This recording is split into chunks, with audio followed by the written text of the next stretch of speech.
Sir రీసెంట్గా ఈ Reliance Russia డెలివరీలు ఆపేసింది. అంటే ఇది మన ఇండియన్ ఆయిల్ ప్రైజెస్ పైన, ఇన్ఫ్లేషన్ పైన ఇంపాక్ట్ చూపుతుంది అని చెప్తున్నారు కొంతమంది.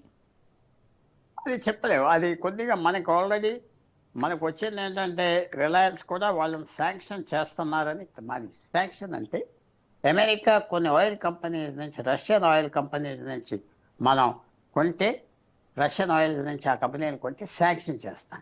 శాంక్షన్ అంటే ఏంటంటే ఇంకా రిలయన్స్ కంపెనీ ట్రాన్సాక్షన్స్ అన్నీ ఆగిపోతాయి. మీరు ఒక విషయం మర్చిపోవద్దు, శాంక్షన్ అనగానే కంట్రోల్ ఎక్కడ వస్తుందంటే నెఫ్ట్, ఐఎఫ్ఎస్సి అని ఉన్నాయి కదా. అవును, అవును. నెఫ్ట్ అంటే ఇంటర్నేషనల్ ట్రాన్సాక్షన్స్ ఆగిపోతాయి. సో అతునాలు తగ్గిపోయారు, కొట్టం మానేశారు. రిలయన్స్ ఏం చేసేదంటే రష్యన్ ఆయిల్ కొని రిఫైన్ చేసి ఎక్స్పోర్ట్ చేశారు. మీరు అన్ని ఆయిల్స్ ప్రపంచంలో ఒకటే కాదు, కొన్ని ఆయిల్స్ వేరే వేరే ఆయిల్స్ ఉన్నాయి. లైట్ ఆయిల్స్ ఉన్నాయి, హెవీ ఆయిల్స్ ఉన్నాయి, తక్కువ కంటెంట్ ఉన్నాయి. సో ఆ రిఫైనరీస్ అడ్జస్ట్ అవ్వాలి. చాలా దీంట్లో టెక్నికాలిటీస్ కూడా. అందువల్ల ఇప్పుడు మనం చూసేది ఏంటంటే కొంచెం రష్యా యుద్ధం ఆప్ చేస్తుందా, నాకు ఆగిపోతుందని నా వ్యూ. తప్పదు, రష్యా తప్పదు. ఎందుకంటే ట్రంప్ ఇప్పుడు రష్యా అమెరికాకి కొద్దిగా వెనుజువేలా గురించి మళ్ళీ తగాదాలు వచ్చినాయి.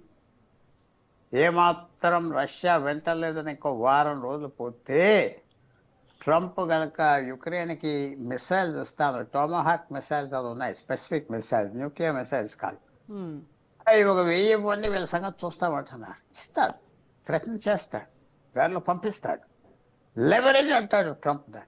ఆయన 30 సంవత్సరాలు బట్టి మాట్లాడేది ఏంటంటే లెవరేజ్. వస్తువులు తీసుకొచ్చే వస్తువు నా దగ్గర ఏమున్నది బార్గెన్లో.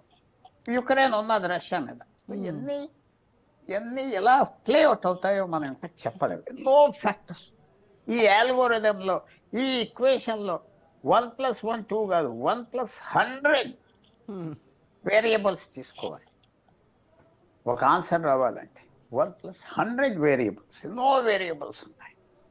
ఆయిల్ ధర పడిపోవాలంటే, పెరగాలంటే.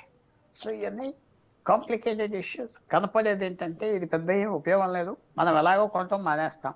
మనకి ఎదరవాళ్ళ గురించి ఎందుకు భారతదేశం వెనుజువేలా గవర్నమెంట్ పోయిందని ఏడవద్దని చెప్తున్నాను అందరికీ. ఎందుకంటే వాళ్ళు ఎప్పుడు మనకేం సాయం చేయలేరు. మన మీద టెర్రరిస్ట్ అటాక్స్ కండెమ్ చేయలేరు, ఇరాన్ కూడా కండెమ్ చేయలేరు. పోతే ఆ ప్రభుత్వాలు పోతే మనకేం మంచిది కదా. ఆయిల్ ధరలు పడిపోతాయి, వ్యతిరేకం ఉన్న వాళ్ళు పోతారు, మన విరోధులకు సాయం చేసేవాళ్ళు ఉండరు. ఇంకేం కావాలి?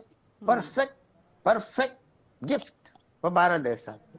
ఇరాన్ కూడా పోతే అనుకోకుండా అమెరికా మనకే సాయం చేస్తుంది.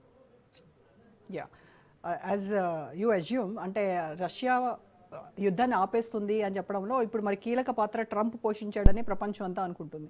సో దానికి తోడు ఆయన నాకు నోబెల్ పీస్ ప్రైజ్ కావాలి అని అడుగుతున్నాడు. సో ఇది కనుక ఆగితే ఖచ్చితంగా ట్రంప్ నిరాహార దీక్ష చేసైనా సరే నోబెల్ పీస్ అవార్డు తెచ్చుకుంటాడేమో అనిపిస్తుంది. చెప్పలేము. ఆల్రెడీ వెనుజువేలా టేక్ ఓవర్ చేశాక అదొక పెద్ద బ్లాక్ మార్క్ కావచ్చు ఆయనకి. సో ఆయన అదే అంటున్నాడు, నాకు ఇవ్వలేదు ఎవరు అని నిన్న కూడా అన్నాడు. నేను చేసిన పనులన్నిటికీ ఇవ్వలేదు, వాళ్ళు బుద్ధి మంచిది కాదు అని తెలుస్తున్నారు కూడా. సో ఇప్పుడు గ్రీన్లాండ్ కూడా టేక్ ఓవర్ చేస్తే అసలు గొడవే లేదు కదా. అది వేరే స్టోరీ అనుకోండి, చాలా ఇంట్రెస్టింగ్ స్టోరీ.